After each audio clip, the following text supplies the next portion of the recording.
Villainize, Chapter 2, The Copycat. Consistence. Oh, what a word.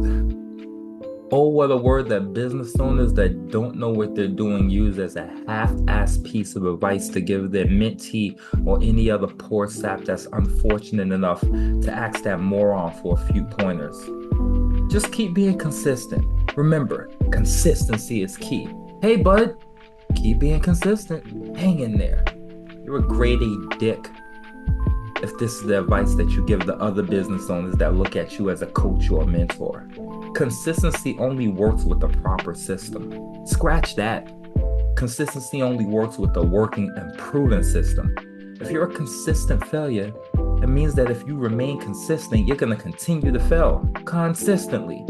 Doing the same thing over and over again and expecting different results is the literal definition of insanity. Though not literally, I'm sure you get it. Hey, I used to have a mentor that will preach consistency to me every single day. Unbeknownst to me, he never produced a single result. He was just put in a position within our company that we umbrellaed to mentor me. His consistency stood for nothing, and I unwittingly followed the fool. Lucky for me, I always had a knack for getting the truth out of the higher-ups. When I found out that he was one of the lowest producing agents within our firm, I immediately placed all the advice and everything that he ever told me into the fucking trash. Right now, he's out of business, and I'm on the fucking top of the world.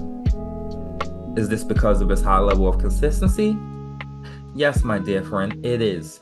He was very consistent in putting up a front for me so he could feel good about something in his life. Why front for me? It's because of those insecurities that we talked about in the last chapter, the stalker. Think about it. He was broke as a joke, but he was able to prance around like a big shot to impress me, knowing that in the eyes of the higher-ups he was worthless. He was a consistent failure. He was useless to me, and evidently useless to the firm.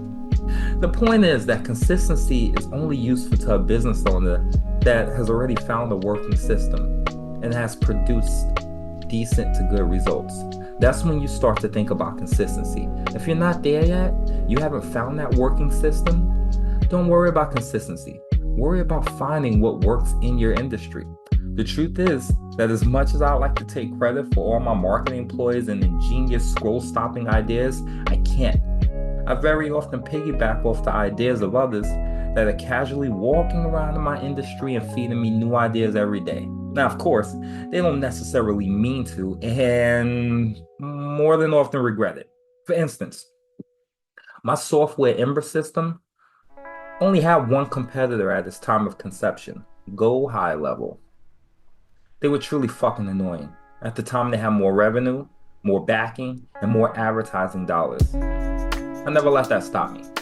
I joined Go High Level Facebook groups, watched all of their ads, and studied everything about their marketing plan right under their noses.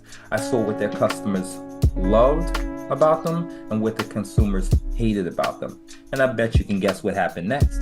I used all of those things that people hated about Go High Level and developed a solid marketing campaign pointing out all their little flaws and how to do it better. What? It's just business, right? You can call it whatever you want. But I do know this. The clients began migrating over to my platform almost overnight. You see, their success took a shot at them, and I was the one aiming the gun. The more content and the more ads that they put out, and the more fans that opened up Facebook groups to talk about their amazing product, the more material and data I received as a result. I used their success against them. This had nothing to do with consistency on my end. Go High Level put in the work and consistency, and I simply swooped in, stole their systematic marketing approach, turned it against them, and then bam, fuck your consistency. Consistency is stupid. Leverage your opponent's efforts and consistency. Trust me, your competition, if they are smart and they're listening to this audiobook, they're doing the same thing right now with a shit-eating grin on their face. I've done it, and I'll do it again. The copycat. Thanks for tuning in to another episode of Villainize. Remember, click the link below, get a copy of my new freebie, and learn how to use your competition's greatest strength against them. See you next time, villain.